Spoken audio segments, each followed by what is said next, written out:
What's good, YouTube? Welcome back to the channel. In today's video, we'll be going over how to create this cool heat map effect in Blender 3D. Now, the base material that we'll be using for the threads and everything is the procedural material that we already made. So if you would like to follow along, go ahead and check out the last video or check out my Patreon where I'll be dropping the blend file and you can get that texture and go ahead and start using it. By the end of this video, you'll know exactly how to take any texture and apply it to any garment of your liking and how to use Blender to create cool effects like we're doing today. And one of the coolest things, there is no textures needed for this design. So without further ado, let's hop into the video. All right, so this is where we left off in the last video. We modeled this, we sculpted it. Now it's time for the texture. The first thing that we need to do is apply our multi-res modifier. So we're just gonna go to this panel and left click and hit apply. What this does is just apply it and get the subdivided mesh. Let's just add a little bit more details to make this more believable. So what we're going to do is we're gonna select our UV scene. Then we're gonna hit Shift G and we're gonna hit seam. Now this is gonna select all the seams. One thing that we're gonna wanna do is deselect these lines. There we go, let's go to deselect that. We don't want that. And a trick that you can use is just go into X-ray mode, which is Alt Z, hit C and middle mouse button to remove those also. There we go. Now we want to make sure we're doing it on this side also, and the neckline, middle of the neckline. All right, everything looks good. Let's get out of X-ray mode. All right, perfect. Now what we're going to do is bevel this just to give our seam a little bit more depth. So B with our scroll, we're gonna scroll down. We just need one. Now we wanna make sure that there's no overlapping in our model. Perfect, nice and big. And you can make them smaller if you want, just by hitting I and insetting it. There you go, you can make them smaller like that. So what we're gonna do, we're gonna go ahead and extrude it. We're gonna hit the extrude along normals. And then we're just gonna go up just a tiny bit right there. See the size? Follow -0.0208. All right, so let's add a subdivision and see how it looks. Make sure adaptive subdivision is turned on. If you don't see this setting, you need to make sure that your render engine is cycles, experimental, and GPU compute. All right, so that's looking good. All right, perfect. And then one thing we're gonna do is just recalculate our normals. All right, so with that done, let's go ahead and move on to our texturing. So let's go ahead and slide this over. We're gonna open our texture. All right, now that we have our texture applied, let's go ahead and work on it to get a little bit more out of the displacement. We're gonna go down to displacement right here, make sure that it's on world space. And we're gonna make sure that for the scale, we're gonna do 0.005. Now, right now, what's driving our displacement is this map right here. Changes so that we can get just a little bit more detail so that our fabric really pops out. So instead of taking it from this mix node right here, we're gonna go ahead and in the D1 section, take it from our screen right here. So we're gonna go ahead and drag this. There you go. Now you're getting a lot more detail. And that looks good.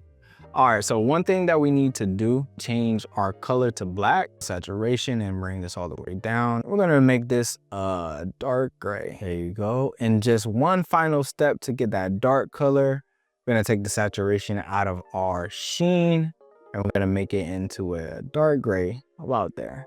Now, if we look at our material, we have that dark base material that we're going to use for our heat map design. So let's move forward to creating that heat map. The first thing that we're going to do is use a noise texture and then go ahead and add a color ramp. Now for our noise texture, we're gonna go ahead and have the scale at -3.70. Detail the same, roughness 0.5, luminosity 2%, and our distortion at 0. So we're gonna go ahead and crunch these values down. Now, in order to get that heat map, we're gonna have to change our color ramp.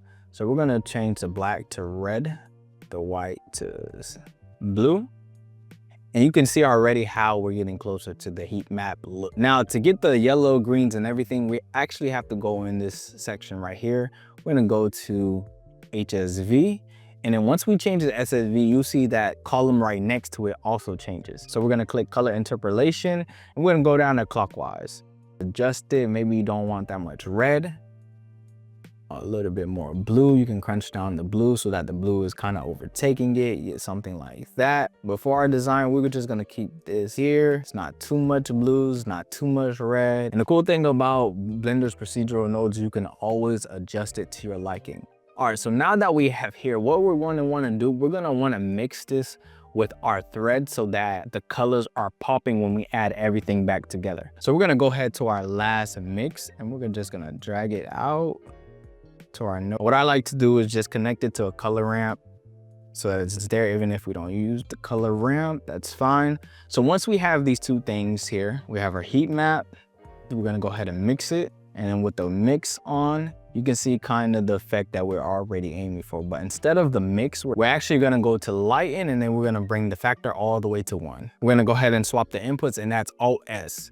So now you can see that they're reversed and we're just gonna bring this on top so that we're keeping everything nice and tidy. And we're gonna go ahead and frame this, Control-J.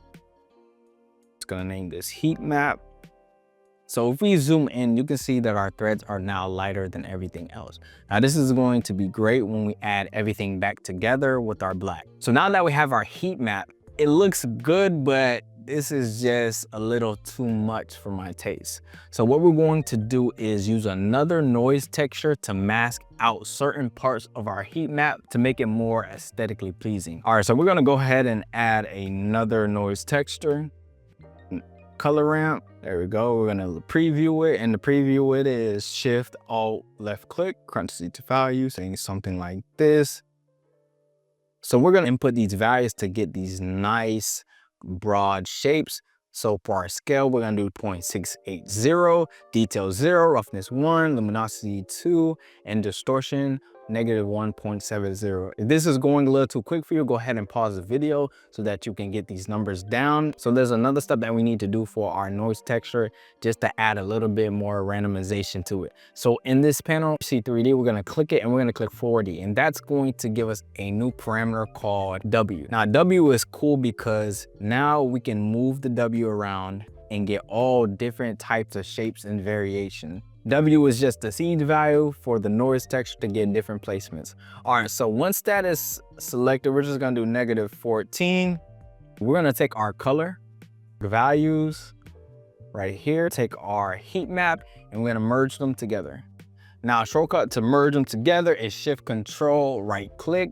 You drag, you get this little green icon, and you can select what we want to merge together, and it'll pop up this little mix. Right. Now for our mix node, we're gonna turn it all the way to 100, and we're gonna change the blending mode to screen. All right, so you won't see anything change, but that's when our masking node comes in. We're gonna take the color out of the mask and we're gonna put it into the factor. So now you see our mask is working, where we have our dark textures and then we have our heat map. Now let's go ahead and see how this looks. All right. So that is looking spectacular. And the cool thing about this, like I said, we can go to our mask in the W and we can just change this, get something else, just a little bit too much. So we're gonna take our black and just crunch it down a little bit more to about 6.7. And we're gonna just play around with the W till we find something that's cool.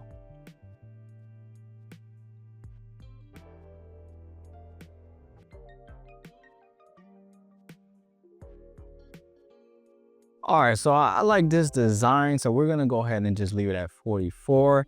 Like I said, you can just play around with it to get something that you like. And also we can play around with our heat map color ramp. Put this down and we get different colors. So that concludes today's video. Thank you guys so much for tuning in. If you learned something, go ahead and leave it in the comment section below. And also leave in the comment section below what ideas or other videos would you guys like me to create. I hope you guys enjoyed today's video. Don't forget to like, subscribe, and hit the notification bell. And also have a blessed day.